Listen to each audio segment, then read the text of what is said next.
Hello friends, share बाजार અને जिंदगी चैनल में आपका स्वागत है।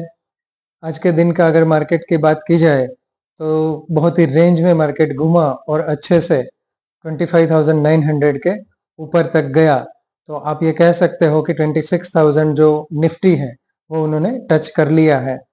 यूएस मार्केट भी आज पॉजिटिव नेगेटिव हो रहे थे, कुछ खास इतनी ज़्यादा मोमेंट नहीं थी, वॉलेटिलिटी भी इतनी ज़्यादा नहीं थी। मिड कैप स्मॉल कैप में भी थोड़ा सा मोमेंटम था, लेकिन इतना ज़्यादा नहीं था।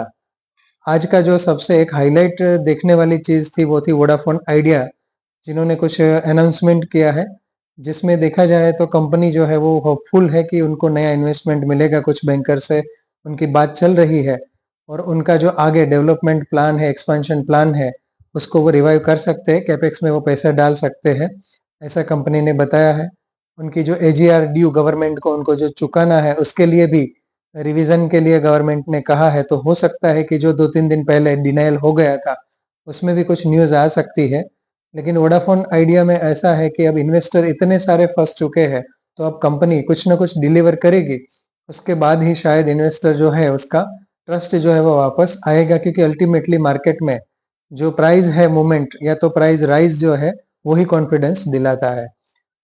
आज हम बात करने जा रहे हैं एक लाइटिंग कंपनी की, लेकिन इससे पहले मैं आपको एक डिस्क्लेमर दे दूं कि यहाँ पे जो भी कोई स्टॉक की चर्चा हो रही है, कोई भी कंपनी के बारे में डिस्कशन हो रहा है, वो आपको परचेज करने के लिए या सेल करने के लिए नहीं है। यहाँ पे कोई भी टिप्स या सेल या बाय करने के लिए कोई भी चीज नहीं कही जाती है। वो डिसीजन आपको खुद लेना है या अपने फाइनेंशियल एडवाइजर की सलाह लेनी है। यहाँ पे हम सिर्फ अपने अभ्यास के हेतु कोई भी स्टॉक की चर्चा करते हैं। तो आज हम जो स्टॉक को स्टडी करने वाले हैं उसका नाम है फोकस लाइटिंग एंड फिक्सचर्स। ये एक टेक्निकल लाइटिंग वाली कंपनी है।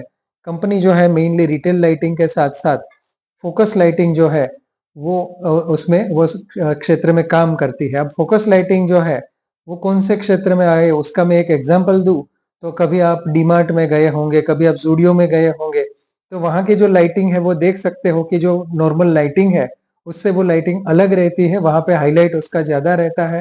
कोई भी चीज जो है, मान लो कि वो शोकेस में रखे हुए कपड़े हैं, तो उसके कलर्स जो है वो अच्छे से दिख जाए, उसके लिए जो है वो फोकस लाइटिंग का एक्सपर्टीज काम में आता है। उसको टेक्निकल लाइटिंग कहा जाता है। कहीं कहीं आपने किसी के घर में सजावट के रूप में देखा होगा कि दीवारों पे कुछ न कुछ पेंटिंग्स लगाए हैं, वहां पे वो जो हाईलाइट करके वहां पे लाइटिंग्स लगाई जाती है ताकि वो अच्छे से दिखे, उसका प्रेजेंटेशन अच्छा हो। इस तरह की लाइटिंग जो है वो बिजनेस में कंपनी है। बाकी वो जनरल लाइटिंग जो है उसमें तो वो डेफिनेटली है ही, डाउन लाइटर्स बनाती है, हाईलाइटर्स बनाती है, फिर डिस्पर्स लाइटिंग बनाती है, रिसेस्ड और पैस्ड लाइटिंग जिसको कहते हैं, वो सभी लाइटिंग्स में है। लेकिन खास करके कंपनी की जो मास्टरी है वो टेक्निकल लाइटिंग्स में है। तो मेनली बड़े बड़े बिजनेसेस जो रहते हैं, जैसे एयरपोर्ट हो गया, बड़े से मॉल हो गए, कोई बड़ी सी बिल्डिंग, कमर्शियल बिल्डिंग हो गई, उसके लिए कंपनी की एक्सपर्टीज है और वहां पे उनका काम आता है। एमपी में एक जो मंदिर है बड़े बाबा का, जैन मंदिर, जैन लोगों का है, उसकी जो लाइटिंग है वो कंपनी ने की है फोकस लाइटिंग में। ये कंपनी के ब्रोशर से आप देख सकते हो। कंपनी का प्राइस जो है वो कुछ 109 के आसपास में चल रहा है। बहुत ही छोटी कंपनी है, 700 करोड़ के आसपास में उसका मार्केट कैपिटलाइजेशन है और बहुत ही कम समय का उसका ट्रैक रिकॉर्ड है। कंपनी भी मतलब ऐसा नहीं है कि 50-60 साल पुरानी है, तो नई कंपनी है, प्रमोटर भी नए हैं। उसमें खास ध्यान देने वाली चीज ये है कि कंपनी का ग्रोथ जो है वो बहुत ही अच्छा है। स्टॉक की प्राइस जो है वो 200 के ऊपर के आसपास से करेक्शन होके अभी 100 एंड 110 के आसपास में चल रहा है। लास्ट जून का जो रिजल्ट है वो थोड़ा सा एक्सपेक्टेशंस के मुताबिक नहीं आया है, तो स्टॉक्स में कुछ करेक्शन आया है। और ये स्मॉल कैप स्टॉक है, तो मेरी पर्सनल स्ट्रेटेजी तो ये रहेगी कि बहुत ही एक छोटी क्वांटिटी के साथ उसको होल्ड किया जाए और क्वार्टर टू क्वार्टर उसके रिजल्ट जो है उसको मॉनिटर किया जाए। अगर आपको रिजल्ट में कंपनी की ग्रोथ या कंपनी के प्लान्स अच्छे लगते हैं तो फिर हम उसको ज्यादा ऐड कर सकते हैं। अगर डिक्लाइन होता है, थोड़ा सा प्राइस कम होता है, घटता है शेयर, तो उसको भी मैं ऐड करने की सोच सकता हूँ। ये मेरी पर्सनल स्ट्रेटेजी रहेगी। और खास एक बात आपके ध्यान में मैं लाना चाहता हूँ कि ये स्मॉल कैप स्टॉक है, तो इसको बहुत ही ध्यान से इसमें लेना चाहिए और उसको परचेज या सेल में देखना चाहिए। एक दिक्कत और भी मुझे दिखी स्टडी करते समय कि इनके जो क्वांटिटी है, इसके वॉल्यूम जो है वो भी बहुत ही इरेगुलर रहते हैं, कभी ज्यादा होते हैं, कभी कम होते हैं। तो जब तक ये स्टॉक में अच्छे से ग्रोथ या बहुत इंटरेस्ट इन्वेस्टर के आए नहीं, तब तक थोड़ा सा ऐसा चलेगा? ऐसा बहुत बार देखा गया है कि कुछ ना कुछ स्टॉक्स में बहुत ही सीमित लोग ऑपरेट करते होते हैं।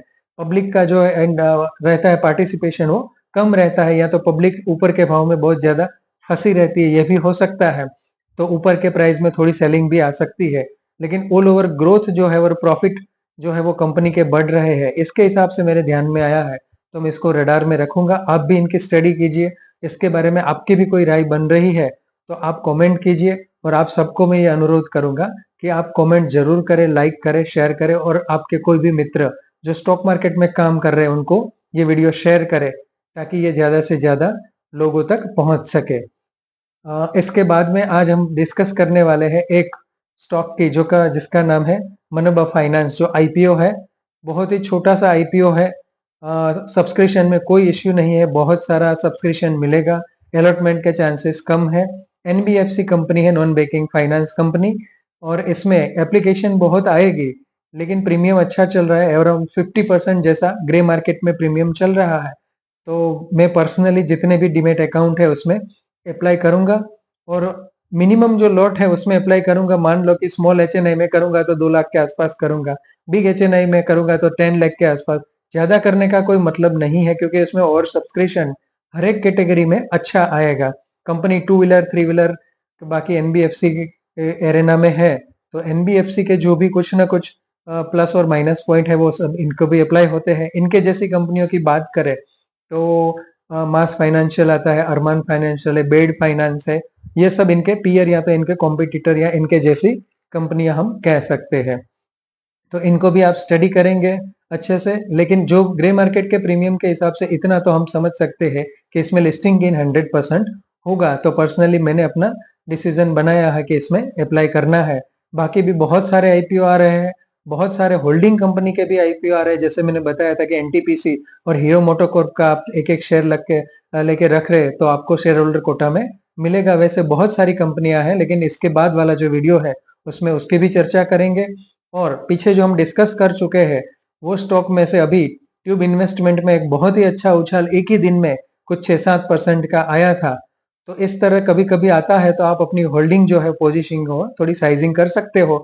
थोड़ा सा उसमें से आप प्रॉफिट बुक कर सकते हो, फिर वो नीचे आ जाए तो फिर आप उसको ऐड कर सकते हो। बाकी पिछले सभी स्टॉक जो है वो सभी के सभी अभी प्रॉफिट में चल रहे हैं, कुछ ना कुछ तो बहुत अच्छे प्रॉफिट में चल रहा है। लेकिन इनमें से किसी में भी अभी निकला जाए या उसमें 100% प्रॉफिट बुक कर ले, ऐसा अभी मुझे नहीं लगता है। आगे की अपडेट जो है वो आपको यहाँ पे मिलती रहेगी।